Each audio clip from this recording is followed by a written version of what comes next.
आज भारत को एक सवाल परेशान कर रहा है। सवाल ये है कि क्या डोनाल्ड ट्रंप का नया इकोनॉमिक वॉर मिडिल ईस्ट से निकलकर अब सीधे भारत के दरवाजे तक आ पहुंचा है?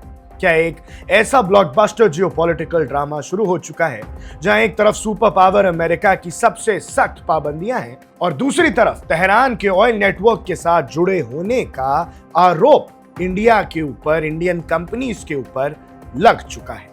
दुनिया की जियोपॉलिटिक्स में एक ऐसी आग लगी है जिसका धुआं सीधा वॉशिंगटन से लेकर तेहरान और अब न्यू दिल्ली तक महसूस हो रहा है। डोनाल्ड ट्रंप वापस आते ही फुल एक्शन मोड में है। उन्होंने ईरान के खिलाफ जंग का ऐलान कर दिया था और उसके बाद हालांकि मार तो बहुत पड़ी, लेकिन अब वो मार भारत को भी झेलनी पड़ सकती है। US treasury secretary Scott Bessent ने मंडे को एक बड़ा कैंपेन शुरू किया जिसका नाम रखा गया ऑपरेशन इकोनॉमिक आउटकास्ट। इसका सीधा सा मकसद ये है कि ईरान को दुनिया के फाइनेंशियल सिस्टम से बिल्कुल अलग थलग कर दिया जाए, उसके ऑयल और पेट्रोकेमिकल्स के सारे रास्ते बंद कर दिए जाएं और उसकी आर्थिक ताकत को तोड़ने की कोशिश की जाए। लेकिन इस पूरे बड़े कैनवस पर सबसे बड़ा ट्विस्ट तब आया जब इस यूएस क्रैकडाउन की लिस्ट में इंडिया की 4 कंपनियों का नाम सामने आ गया है। सवाल ये खड़ा होता है कि आखिर ये कंपनियां कहां और कैसे इस चक्रव्यूह में फंस गई। चलिए शुरू से शुरुआत करते हैं और इस पूरी कहानी की एक एक परत को खोलते हैं। जब डोनाल्ड ट्रंप ने पावर संभाली थी तभी से यह साफ हो गया था कि इस बार वो ईरान को लेकर कोई नरम रुख नहीं अपनाएंगे। ट्रंप ने सोशल मीडिया पर खुलेआम ऐलान किया था कि जो भी देश या कंपनी ईरान को किसी भी तरह की आर्थिक राहत देगी, चाहे वो ऑयल की स्मगलिंग हो, पैसों का ट्रांसफर हो या फिर छुपे हुए रास्तों से होने वाला ट्रेड हो, उसे अमेरिका के बेहद गंभीर नतीजे भुगतने पड़ेंगे। यूएस एडमिनिस्ट्रेशन का साफ कहना है कि ईरान इस पैसे का इस्तेमाल मिडिल ईस्ट में हमारे खिलाफ जंग लड़ने के लिए कर रहा है, तो उन्हें दुनिया में किसी से नहीं मतलब कि कौन दोस्त कौन दुश्मन, सभी से प्रॉब्लम है जो भी ईरान तक मदद पहुंचाएगा या किसी भी तरह का बिजनेस करेगा।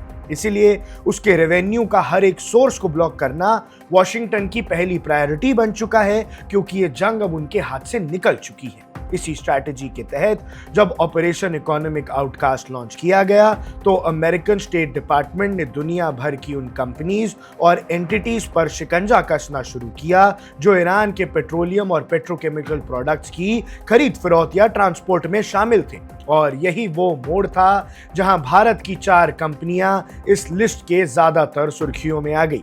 अब जरा जान लेते हैं कि ये कंपनियां कौन हैं और इन पर क्या आरोप लगे हैं। यूएस अथॉरिटीज के मुताबिक इस लिस्ट में सबसे पहला नाम है एक कस्टम्स ब्रोकर फर्म का, पोटीज पार्टनर एलएलपी। यूएस का आरोप है कि इस ब्रोकर फर्म ने और इसके 2 मुख्य पार्टनर्स ने, जिनका नाम है इंद्रसीमिया अशरफामा शेख और हरीश रामचंद्र रांगी ने, ईरान से आने वाले पेट्रोकेमिकल प्रोडक्ट्स की शिपमेंट्स को भारत में लाने में मध्यस्थता यानी फैसिलिटेशन की थी। ये दोनों इंडियन नागरिक हैं और अब इन पर भी सीधे प्रतिबंध लगाए गए हैं। लेकिन बात सिर्फ यहाँ खत्म नहीं होती है। इसके अलावा 3 और बड़ी ऐसी कंपनियों के नाम सामने आए हैं जिन्होंने बड़े पैमाने पर ईरानियन पेट्रोलियम प्रोडक्ट्स का इंपोर्ट किया है। इनमें पहली कंपनी है Sadashiva overseas limited. US government के अनुसार इस कंपनी ने फरवरी 2024 से लेकर जून 2025 के बीच करीब $7 करोड़ यानी $69 मिलियन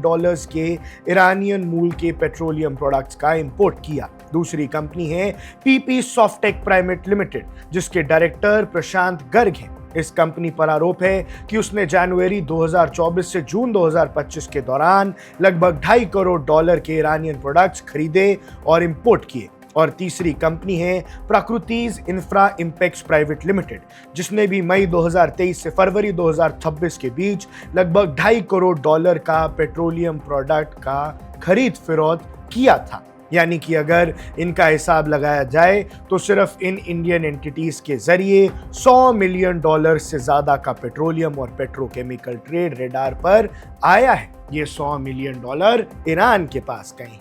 अमेरिकन अथॉरिटीज का मानना है कि यह सारा ट्रांजैक्शन जानबूझकर किया गया जिससे यूएस की लगाई गई पुरानी पाबंदियों को सर्कमवेंट यानी किनारे लगाने की कोशिश की गई। लेकिन इस पूरे मामले का दूसरा पहलू उतना ही खनकदार है और वो है तेहरान का रिएक्शन।